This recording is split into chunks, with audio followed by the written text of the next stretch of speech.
At this time, we'll welcome Dan Mullen, and Coach, on the phone you've got Steve Ehrhart, the Executive Director of the Liberty Bowl.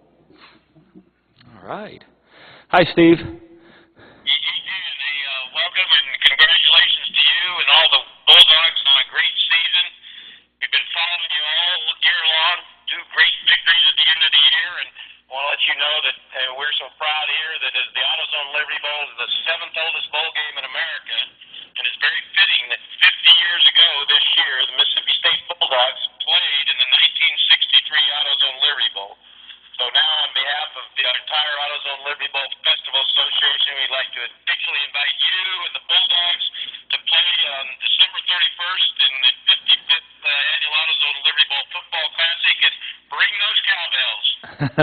Well, thank you so much, Steve. I know we'd officially like to accept to come play in that game, and I know our team is very thankful for the invitation to do this. I know they've worked hard for this, and I don't think in my time here there's not a bowl that's been more committed to our program, that's followed us closer over the last 5 years, and that we've been looking forward. I know we've been trying to make this happen for the last 5 years, and we're so excited to come and be a part of it, and to celebrate that 50th anniversary team, and hopefully make history by breaking the attendance record again this year. You gone? Something beat. Oh. We appreciate that, and we look forward to having you come. Can you hear me still, Dan? Oh, gotcha here, and we're going to start up our press conference. You want to stay on the line, or are we letting you go? Yeah, and we're available too if you have any questions here. But again, congratulations to all of you. Thank you. And I would say this: I think as a team, we are very grateful for the opportunity to go play in the bowl game, and I do think it is special. And when I say that to Steve, I do mean that. In my 5 years as a head coach, I don't think there's a bowl group that's been to more of our games, that's supported us, that's come to watch us play, and the opportunity for us to get to go play a conference champion like Rice winning their conference championship. We've seen to play a bunch of them this year, and this year with the schedule we played, so it's a great opportunity, a great honor, and I know for our fan base, for our players, I've had the honor of playing coaching in the Liberty Bowl. I didn't get to play. I coached in the Liberty Bowl a long time ago in 2003, and it's obviously a fantastic bowl for the players and a first-class operation. So let's open it to questions by y'all. And I do have Steve here in case you have questions for him. We can relay them to him. Okay, it'll work. I just want him to be able to get some mic time, too.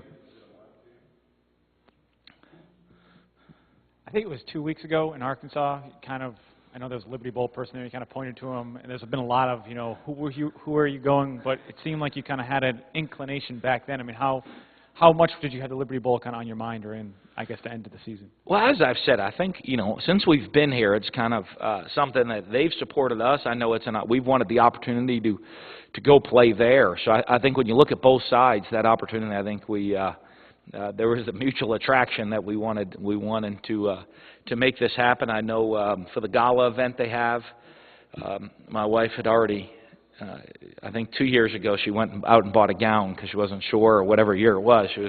She's been excited to go to Liberty Bowl because she got to go to the gala in 2003, and she thought that was pretty special, and now she gets to do it as the head coach's wife, which is even more special according to her. So, it's a pretty special event. I think when you go up there, there's so many great things about the bowl, the opportunity to go up there. They do such a great job. Obviously, the historical nature of the bowl, and being one of the oldest bowls there are that's out there. The team, the opportunity to go over to St. Jude's Hospital, see there, and I know they've always had they've worked with the hospital there and the affiliation there, and obviously now with AutoZone as the sponsor up there, there's some great things. I know that we're looking at the schedule. There's a fun day over at the AutoZone Park, and a lot of neat things. So I think it's something that we've been looking forward to a long time, and we're just very fortunate that we're able to win our games at the end of the season and have this happen.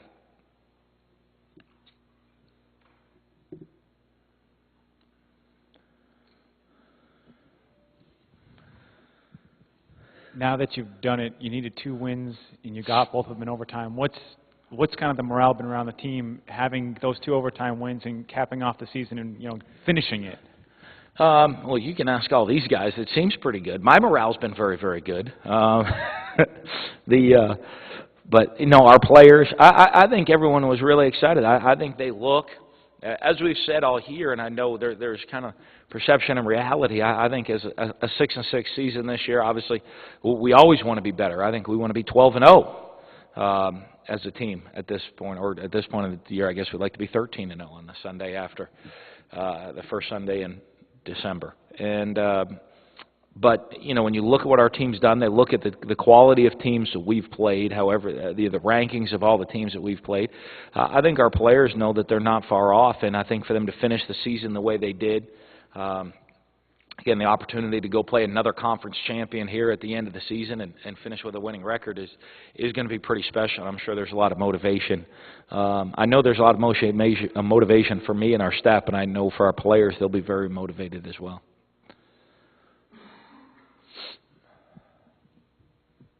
Could you expound on that, Dan, just playing a conference champion and playing a team that's played in big games and won big games? Yeah, I mean, it's a team that knows how to win. They won their conference championship. You look at, you know, I mean, we've played Auburn pretty tight. They won a conference championship. Played Bowling Green in a very tight game. We were able to come out, you know, 1-1 against conference championship teams. And for a while, we might have had a third with Oklahoma State. I got to watch some football yesterday. They just came up in the short end, have that. You know, but I don't know if there's a lot of teams out there that have played 3 conference champions. You know, be the 3rd conference champion we've played this season. And so I think that's a great motivation for us.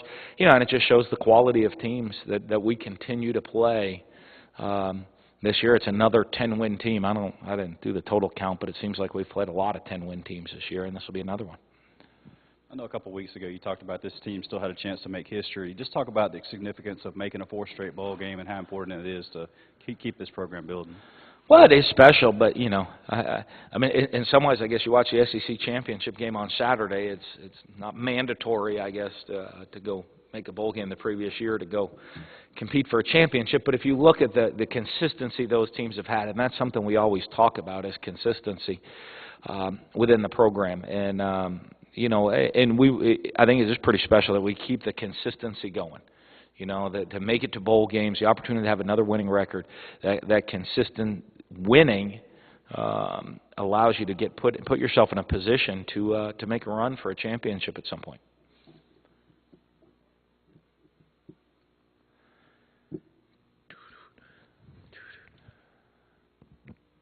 Not only with the backs against the wall the last 2 games, Coach, but you had a nice mixture of seniors stepping up combined with freshmen kind of knowing their roles and really stepping into those roles. Yeah, I think, you know, one, you look for leadership, and obviously, you know, I mean, you look at guys like Gabe Jackson and, you know, Nico Whitley for leadership from the seniors. That's critical over the last couple of weeks. But I also think you've seen the team grow and develop throughout the course of the year. I think I've seen a lot of young players step into leadership roles. You know, we keep talking about young players. They got to grow up and they can't look around. They have to put it on their shoulders to go make plays. You know, I mean, Tevez, I know, is here tonight. Tevez Calhoun, who made a bunch of plays in the last 3 games of the season.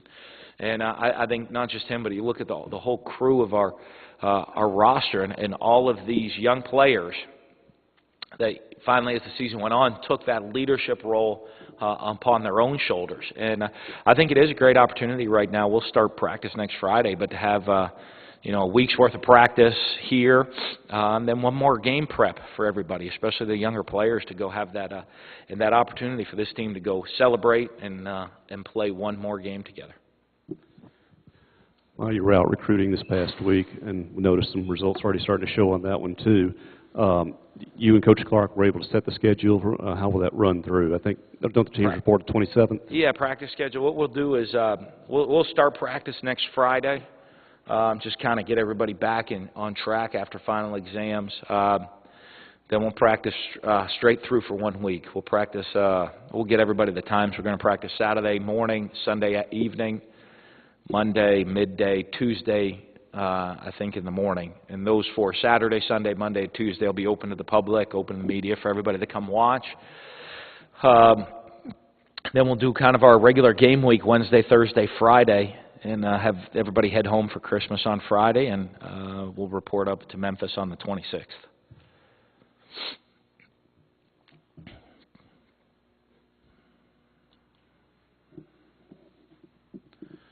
Good. I'll wrap it up too. I know I'll say this. I know for us, and as I said, we're excited to be there. You know, as Steve mentioned, I know for our fan base, you know, and talked about the cowbell situation, and I'd like to make sure we treat it like a home game. We treat our cowbells like a home game, but I'd like our fans to treat this like a home game, right in our backyard. And we had the opportunity last time we were at the Liberty Bowl to go set the attendance record. I want us to break that record this year, and I ask all of our fans out there, call the ticket office tomorrow. We know where we're going. Buy your tickets through Mississippi State here so we can set a ticket sale record as well through the university for a bowl game. Show our support. I think these bowls, it's an unbelievable honor for them to select you.